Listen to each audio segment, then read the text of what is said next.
So an update on my rain barrel. So I took the tarp off of here because the wind kept blowing and not making it the best, although there's a hole right there.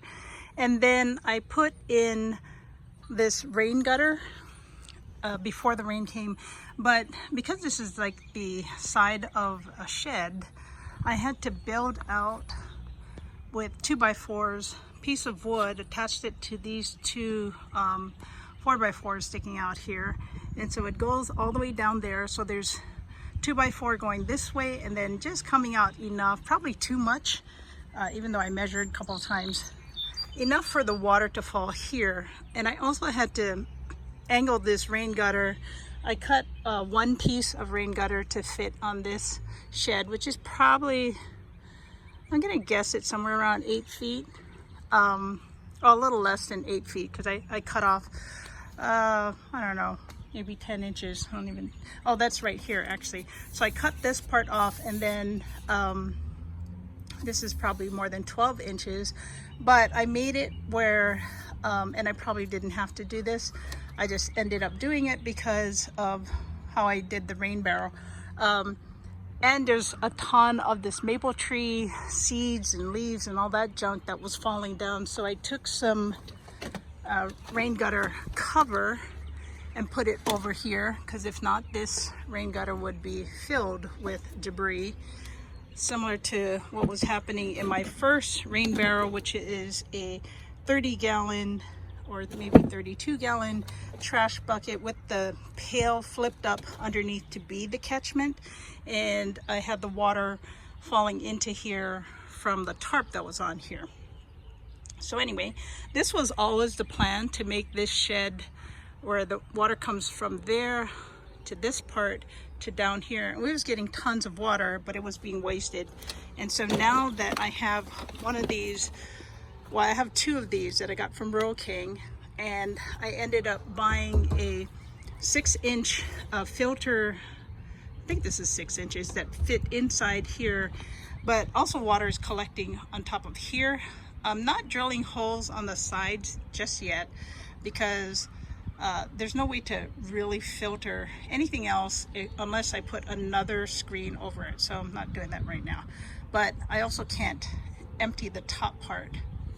So all that to say, water comes down, goes through here, empties into here.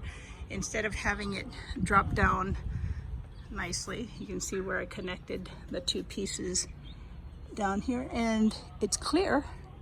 And I attached it with regular rain gutter clips onto that piece of board. I don't know how much all this costs. I think I had 3 pieces of 2x4 by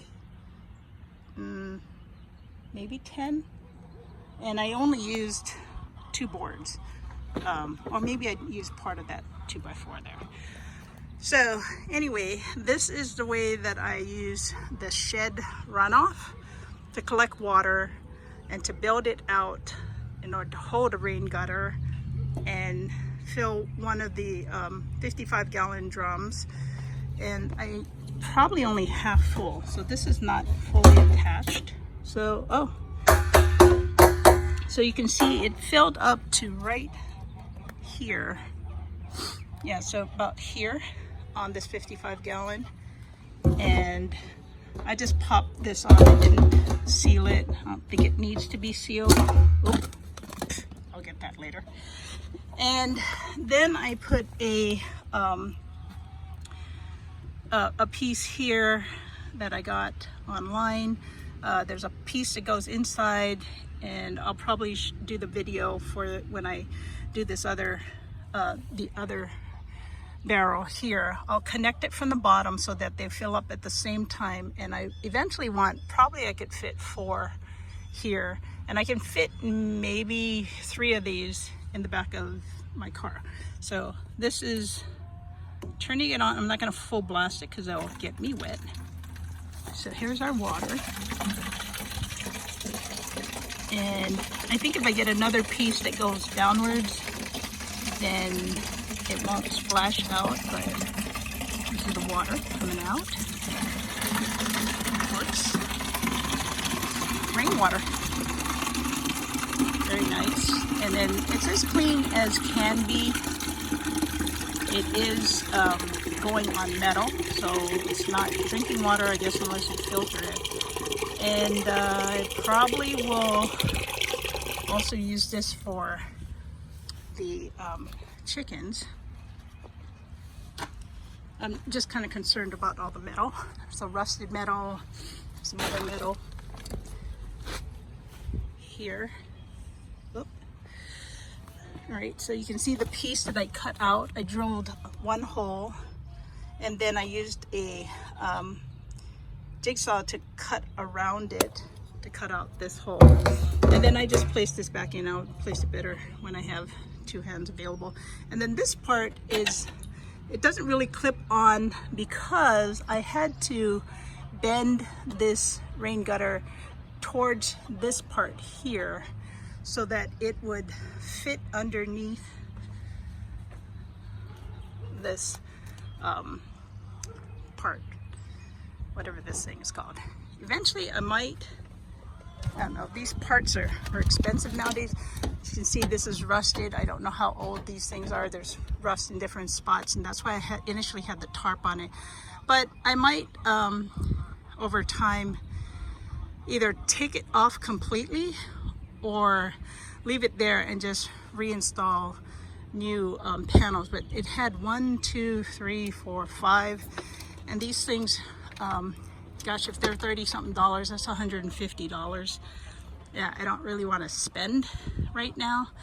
And it'll continue to collect these leaves and stuff. But I think if anything, I might get 2 panels later because that's where the rust is.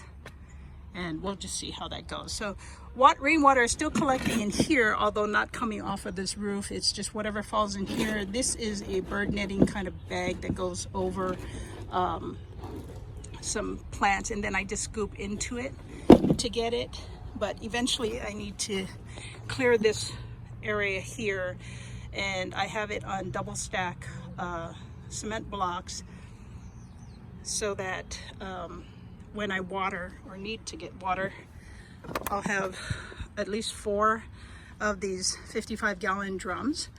And then now we're going into rainy season, I'll get enough water. And if for some reason we don't have a lot of rain, I can always fill it with the hose. But yeah, that's the rain gutter catchment system.